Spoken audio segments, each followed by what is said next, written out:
Good morning dear student. जैसा कि आप सभी लोग जानते हैं, हम चैप्टर 7 स्ट्रक्चरल ऑर्गेनाइजेशन इन एनिमल्स को स्टडी कर रहे हैं। हमने पढ़ा कि एनिमल टिश्यू मेनली एनिमल्स की बॉडी में जो टिश्यूज़ पाई जाती हैं वो 4 टाइप्स की होती हैं, जिनमें epithelial tissue, connective tissue, muscular tissue और न्यूरल टिश्यूज़ आती हैं। ठीक है, और इनमें से हमने एपिथेलियल टिश्यू और कनेक्टिव टिश्यू को ऑलरेडी डिस्कस कर लिए है। आज का हमारा टॉपिक है muscle tissue. Each muscle is made of many long cylindrical fibres arranged in parallel arrays. जो मसल टिश्यू होती है वो मेनली किस चीज़ की बनी होती है? वो उन लॉन्ग सिलेंड्रिकल फाइबर्स के अरेंजमेंट से, पैरेलल अरेंजमेंट से बनती है। ठीक है, ऐसे लॉन्ग फाइबर्स सिलेंड्रिकल होते हैं जो उनके आपस में पैरेलल अरेंजमेंट से मसल टिश्यू बनती है। ठीक है, these fibres are composed of numerous fine fibres. अब ये जो फाइबर होते हैं ये भी बहुत सारे छोटे छोटे नंबर ऑफ फाइन फाइबर से मिलकर के बने होते हैं, जिन्हें क्या कहा जाता है? Called myofibrils. जिन्हें क्या बोला जाता है? मायोफाइब्रिल्स। ठीक है, muscle fibre contracts shorten in respond to stimulation. ठीक है, जो मसल फाइबर होती हैं वो जब उनको रिस्पॉन्स मिलता है इस स्टिमुलेशन का, तो उनमें क्या होता है? कॉन्ट्रैक्ट होती हैं वो, और उनकी लेंथ शॉर्ट हो जाती है। देन रिलैक्स लेंथन, और जब वो रिलैक्स होती हैं तो उनकी लेंथ क्या होती है? इंक्रीज हो जाती है। Return to their uncontracted state in a contracted fashion, coordinated fashion. तो ये जो रिलैक्सेशन या फिर उसका कॉन्ट्रैक्शन वाला जो प्रोसेस चलती है, ये एक बिल्कुल रेगुलेटेड या कोऑर्डिनेटेड फैशन में चलती है। Their action move the body to adjust to the changes in the environment. और इन एक्शंस की वजह से क्या होता है? बॉडी जो होती है वो चेंज करती है, और वो चेंज किसकी वजह से होते हैं? जो चेंजेस हमारे एनवायरनमेंट में होते हैं, जिसके वजह से एक स्टिमुलस क्रिएट होता है, और हमारी बॉडी उस स्टिमुलस के लिए क्या करती है? रिस्पॉन्स करती है, जिसकी वजह से जो मसल फाइबर होते हैं उनमें कॉन्ट्रैक्शन और रिलैक्सेशन की प्रोसेस होती है। And to maintain the positions of various part of the body. इसके अलावा हमारी बॉडी जब अलग अलग पोजिशंस में या अलग अलग फंक्शंस में बिजी रहती है, तो उस टाइम पर हमारी बॉडी के पार्ट्स को, उनकी पोजिशंस को मेंटेन करने का काम भी ये मसल करते हैं। In general muscle play an active role in all the movement of the body. अगर हम जनरली कहें तो हमारे बॉडी में जितने भी मूवमेंट्स हैं उनमें मसल फाइबर एक इम्पोर्टेंट रोल अपना प्ले करती। Muscle are 3 types: skeletal, smooth and cardiac. Mainly 3 type के मसल्स फाइबर या मसल टिश्यू हमारी बॉडी में पाई जाती है। सबसे पहले skeletal muscle. Skeletal tissues, muscle tissues is closely attached to the skeletal bones. जो बोन्स हमारी बॉडी का फ्रेमवर्क बनाने का काम करते हैं वो स्केलेटल सिस्टम में आते हैं, और उन बोन्स से जो टिश्यू क्लोजली अटैच्ड रहती है उन्हें क्या बोला जाता है? Skeletal muscle tissue. In a typical muscle such as the biceps, striated, stripped skeletal muscle fiber are bonded together in a parallel fashion। अब क्या होता है? जो स्केलेटल मसल है वो भी मेनली 2 टाइप से अपना अरेंजमेंट दिखाती है, ठीक है। एक होती है स्टेरिएटेड और एक होती है अनस्टेरिएटेड। जो स्टेरिएटेड मसल फाइबर होती हैं उनमें वो क्या होती हैं, वो स्ट्रिप्ड होती हैं, यानी कि एक लेयर के बाद एक दूसरी टाइप की लेयर पाई जाती है, फिर एक लेयर पाई जाती है, फिर दूसरी टाइप की लेयर, ऐसे इनका अरेंजमेंट दिखाई देता है। तो ये क्या होती हैं, ये पैरेलल फैशन में जुड़े रहती हैं बोन्स के साथ। A sheath of tough connective tissue encloses several bundles of muscle fiber. Muscles जो स्केलेटल मसल होती हैं, ये कैसे अरेंजमेंट इनका दिखाई देता है। एक स्लीथ होता है, एक केयरिंग बैग्स के रूप में, और उसके अंदर बहुत सारे फाइबर्स, मसल फाइबर क्या होते हैं उसके अंदर अरेंज्ड रहते हैं। जैसे एक ये पाइप है, इसके अंदर बहुत सारे छोटे छोटे मसल फाइबर अरेंज्ड रहते हैं, ठीक है। You will learn more about this in chapter 20, और आप इनके बारे में चैप्टर 20 में डिटेल में स्टडी करेंगे। The smooth muscle second type जो है वो है smooth muscle fibres just taper at both in fusiform and do not show स्टेरिएशन।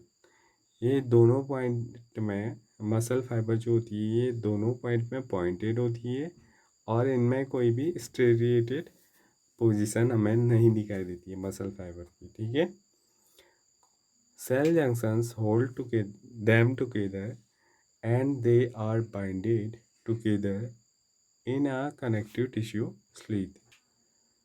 The wall of internal organs such as blood vessels, stomach, intestine contain this type of muscle tissue. जो हमारे internal organs हैं जैसे blood vessels और stomach, intestine, तो इन सब के wall में जो टिश्यू प्रेजेंट रहती है वो smooth muscle fibres, muscle tissue present रहती है। स्मूथ मसल आर इनवॉलेंट्री, और इनका जो कंट्रोल होते हैं वो हमारे पास नहीं रहता है, वो खुद रेगुलेट होती है। As their functioning can not be directly control, हम उनको डायरेक्टली कंट्रोल नहीं कर सकते। जैसे हम खाना तो खाते हैं, लेकिन क्या हम उस खाने को अपने अकॉर्डिंग पचा पाते हैं, या हमारी बॉडी उसे खुद अपने अकॉर्डिंग पचाती है। तो जो भोजन हम खाते हैं वो डाइजेस्ट हमारे किडनी के इंटेस्टाइन, स्टमक, लीवर, इन सब के रेगुलेटरी या फिर एक कॉम्प्लेक्स रिएक्शन की वजह से उसका डाइजेशन होता है। We usually are not able to make it contract merely be thinking about it, as we can do with skeletal muscle, जबकि हम स्केलेटल मसल पर अपना थोड़ा बहुत कंट्रोल रख सकते हैं, लेकिन हम जो स्मूथ मसल होती हैं उन पर बिल्कुल भी कंट्रोल हमारा नहीं होता है। Next is cardiac muscle tissue. अगली जो मसल है वो है कार्डियक मसल, जो प्रेजेंट रहती है हमारी हार्ट पे। It is contractile tissue present only in heart. केवल हमारे हार्ट में जो मसल पाई जाती है उसको कार्डियक मसल टिश्यू बोला जाता है। Cell junctions are fuse the plasma membrane of cardiac muscle cell and make them stick together. जो इनका प्लाज्मा मेम्ब्रेन होता है, ठीक है, जहाँ पर दो सेल्स के जंक्शन आपस में फ्यूज रहते हैं, वहाँ पर जो प्लाज्मा मेम्ब्रेन प्रेजेंट रहता है ना, वो क्या होता है, वो काफ़ी एक दूसरे के क्लोज होते हैं।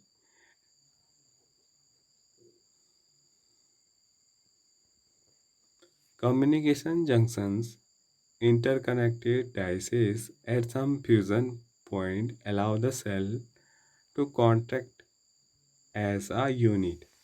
तो यहाँ पर क्या होता है, यहाँ पर कुछ जंक्शंस में जहाँ पर कम्युनिकेशन जंक्शंस हमें जहाँ जिसे इस पार्ट को बोलते हैं वो क्या होता है, इंटरकनेक्टेड डाइस होते हैं, और वहाँ पर सेल कॉन्ट्रैक्ट हो सकती है और वो जो सेल्स होती हैं उनका एक पूरा ग्रुप एक यूनिट की तरह वहाँ पर काम करते हैं.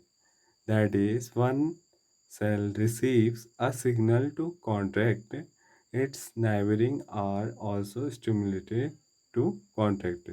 तो जब एक सिंगल जो सेल होती है उसको जब सिग्नल मिलता है कॉन्ट्रैक्ट होने का, तो उसके साथ साथ उसकी जो नाइबरिंग जितनी भी सेल्स हैं प्रेजेंट रहती हैं वो भी क्या होती हैं, कॉन्ट्रैक्ट हो जाती हैं. नेक्स्ट जो टिश्यू ह्यूमन बॉडी में प्रेजेंट रहती है वो होती है हमारी neural tissue. Neural tissue exert a greatest control over the body's responsiveness to changing conditions. हमारी बॉडी के साथ जितने भी चेंजेस हो रहे हैं उसमें जो टिश्यू कंट्रोल करती है या फिर रिस्पॉन्स करती है उसको क्या बोलते हैं, neural tissue. Neurons, the unit of neural system, are excitable cells.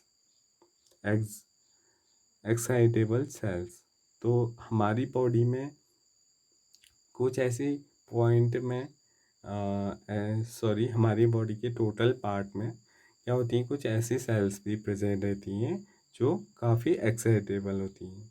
जब भी उनको कोई रिस्पांस मिलता है तो उसके अपोजिट उनमें क्या होता है, वहाँ से सिग्नल हमारे माइंड पे जाता है और वहाँ से एक रिस्पांस आता है कि जो एक्सटर्नल इन्वायरमेंट से बॉडी में कुछ हो रहा है उसका तुरंत रिस्पांस किया जाए. The neurological cells which continued the rest of the neural system protect and support neurons. और हमारे न्यूरॉन्स को सपोर्ट करने का काम कौन करती है, न्यूरोलॉजिकल सेल्स करती है. Neuroglia make up more than one half of the volume of neural tissue in our body. और जितने परसेंटेज में हमारी न्यूरल टिश्यू प्रेजेंट है हमारी बॉडी के अंदर उसका भी 1/2 जो है वो न्यूरोलॉजिया से बना हुआ है. When a neuron is stably stimulated, an electrical disturbance is generated which swiftly travels along with plasma membrane. क्या होता है, जब भी कोई सिग्नल हमारी न्यूरॉन सिस्टम के पास आता है तो वो क्या होती है, स्टिमुलेटेड हो जाती है और क्या करती है, एक इलेक्ट्रिकल डिस्टरबेंस क्रिएट करती है सेल के अंदर, जो कहाँ से, प्लाज्मा मेम्ब्रेन की हेल्प से दूसरे सेल के पास पहुंच जाता है. Arrival of the disturbance at the neuron ending और output zone triggers event that may cause stimulation or inhibition of adjacent neuron and other cells. You will study the detail in chapter 21. और इस बारे में आप chapter 21 में detail study करोगे कि कैसे एक सेल पे जो सिग्नल आता है उससे जो डिस्टरबेंस पैदा होता है वो जा कर के क्या करता है, ट्रिगर करता है एक इवेंट को, जिससे जो डिस्टरबेंस है वो स्टिमुलेट हो और इनहिबिटर तक पहुँचे और जो साथ की न्यूरॉन सेल्स हैं उनमें सिग्नल क्रिएट हो जाए. तो आज के लिए बस इतना ही. आज का चैप्टर यहीं पर कंप्लीट होता है. इससे आगे हम नेक्स्ट वीडियो में देखेंगे. Thank you.